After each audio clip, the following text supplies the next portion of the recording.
were good decisions and failed both times. Just killers. All right, on to the Vikings. They took on the 49ers. San Francisco defense was all over Kirk Cousins, sacking him 6 times, picking him off once. The Niners will now host Green Bay Sunday on Fox with a trip to Super Bowl 54 on the line. Brandon, is it time for everyone to acknowledge that the 49ers are actually a great football team? All season long, every couple of weeks, we were like, oh, is this the real 40? Are they for real? Now we're here. Are they for real? They're definitely for real. And I might jump out. I'm going to jump out on a limb right now and say they're the best team in the playoffs right now. Wow. The way this front four yesterday controlled the line of scrimmage, or 2 days ago, controlled the line of scrimmage, it was unreal. You know, it was so much for this defensive coordinator to get pressure with his front four.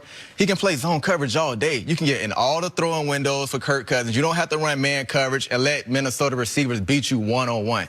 Minnesota got a touchdown early on the outside of Diggs, and it was like, no more. We're going to run zone. We're going to force you to throw in small pockets, and they couldn't. This defensive line played so great. They controlled the game. That was a highlight for me, for the 49ers. And then this offense, man, they can run the ball. They can throw the ball. Shanahan does a great job of not letting their receivers just sit outside and have to beat one-on-one coverage. He brings everything in tight, and he beats them with just schematically, you know. So the way he just designs his offense to just get open with the receivers, get open with Kittles in the tight end, and the way Kittles buys in and blocks in the running game, they believe in this coach. This team believes in their self, and that's why I believe they're the best team in the playoffs right now. Well, and while I won't go as far as say they're the best team in the playoffs, I have been as big of a 49er doubter as anybody. I said before the year I didn't understand why they were picked by Vegas favorite to make the playoffs. I didn't believe in the quarterback, and at every benchmark, they have passed with flying colors. They've lost 3 times this year.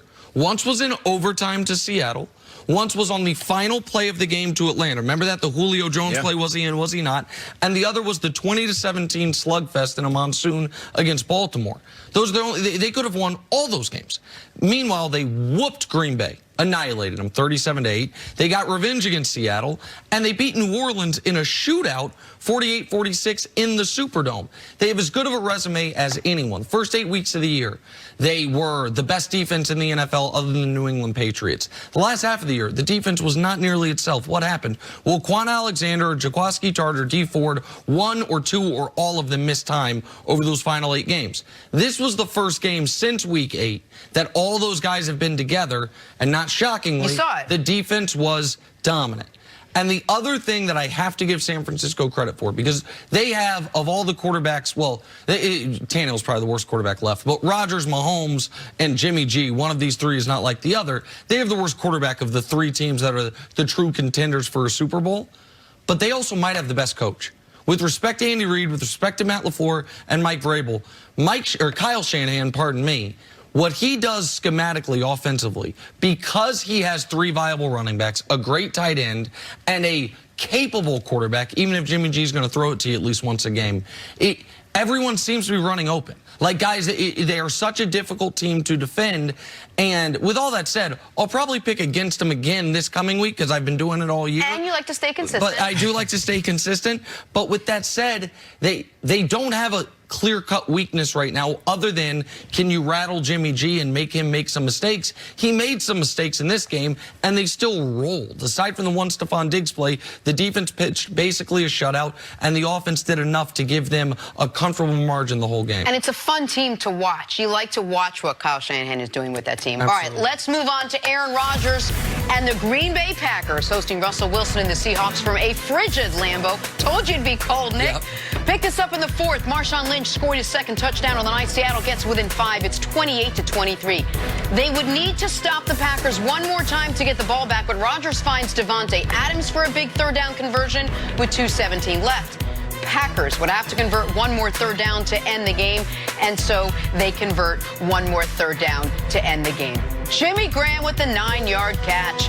Green Bay moving on to face the team we just talked about, the 49ers, in the NFC Championship game. That guy, Russell Wilson, is heading home. Here is Aaron Rodgers after the win. One of those games where we know every possession is going to be really important, and it's going to be loud, but you know, this is where it gets really fun. There's only 4 teams left, and we're one of them, and we got a legitimate chance. About as even keel as you can get up there on the podium. What was the key, Nick, to the Packers win last night? One guy who's been there for over a decade and a few people who got there this year. The guy who's been there. What? So Derrick Henry became the first player ever with 3 straight games of 108 or more rushing yards.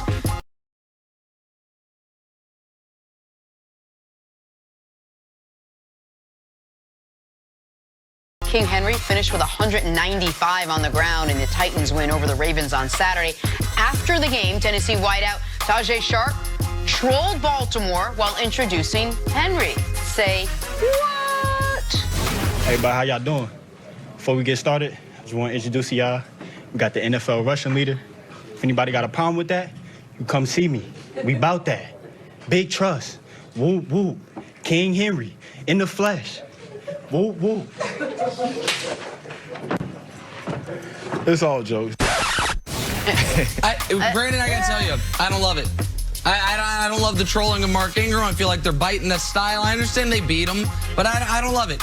Let Baltimore have the big trust in the pregame, the press conference hype man. This is what I like about sports. This is what I like about football. Whatever you say or do can be used against you. So watch what you say. Watch how you taunt everybody, because it can come back to So hurt. it's like the police. Whatever you say or do can be used against you in the court of law or at the opposing press conference. Got it. Still a great win for Tennessee. Still a phenomenal game Derrick for Henry Derrick Henry. is a monster. A monster. All right, time now for and he's physically a monster. Yep. Stories to start your morning. Tonight, the Tigers will face the Tigers for the College National Championship. More specifically, Heisman winner Joe Burrow and LSU up against Trevor Lawrence and Clemson. Nick, who do you think will come out on top? Brandon, I get that LSU is essentially at home, and I understand that they're the Vegas favorites. With that said, Clemson's got the better quarterback. I believe they have the better coach and the more seasoned coaching staff. And they haven't lost in 29 consecutive games, yet they're still kind of flying under the radar. I like Clemson to win another national title. I like Clemson to upset LSU tonight. I agree with you, Nick. The last game Clemson played, they beat the #1 team in the nation. And, you know, I feel like they got it wrong. Ohio State should have been ranked #1. They have a better all-around team. They're physical. Clemson to go around. They've been battle-tested, and they have a chip on their shoulder from being counted out by everybody by not being ranked #1, being that they haven't lost in 2 years. So I like Clemson. All right, moving on. Patrick Mahomes, who led his team back from a 24-point deficit against the Texans, also became the first player in postseason history with at least 300 passing yards, 50 rushing yards, and 5 touchdowns. Nick, how impressive was Mahomes? Jenna, Patrick Mahomes had 4 touchdown passes and a 131 rating in the second quarter. The Chiefs were down 24-0 with 10.5 minutes left in the first half. And they led at the end of the first half. That's never happened in the history of the NFL, regular season or postseason.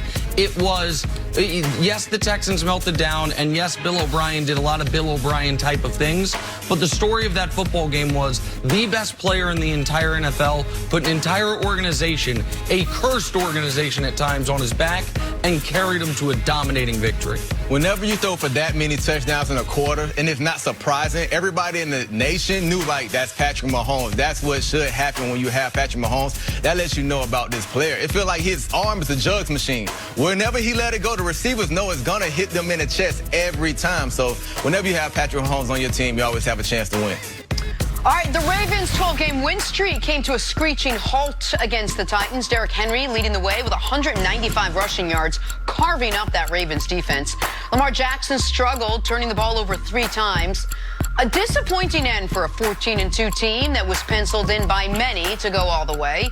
Nick, how much did this surprise you? The Titans blowing them out and dominating the game the way they did, leading from start to finish, was very surprising. The Titans finding a way to win, taking advantage of a rusty Baltimore team, forcing Lamar to throw to the outside early, which he wasn't totally comfortable with, that didn't surprise me. I thought the Titans could keep this game close, assuming they didn't let Baltimore jump out all over them. Instead, the opposite happened. They jumped out all over Baltimore, but nobody thought they were going to win by 2 touchdowns, which is what they did. What surprised me most was the way they've been explosive all year. I know they're missing Mark Ingram, but just it felt like their offense came to a halt. It felt like they wasn't in sync, and you never seen that from the Ravens this year in their defense. Their defense was their exclamation point on this team, and their defense folded. They knew Derrick Henry was going to get the ball, and they couldn't stop him like no one else in the playoffs did this year. So, yeah. And a team that was perfect this season on 4th and 1.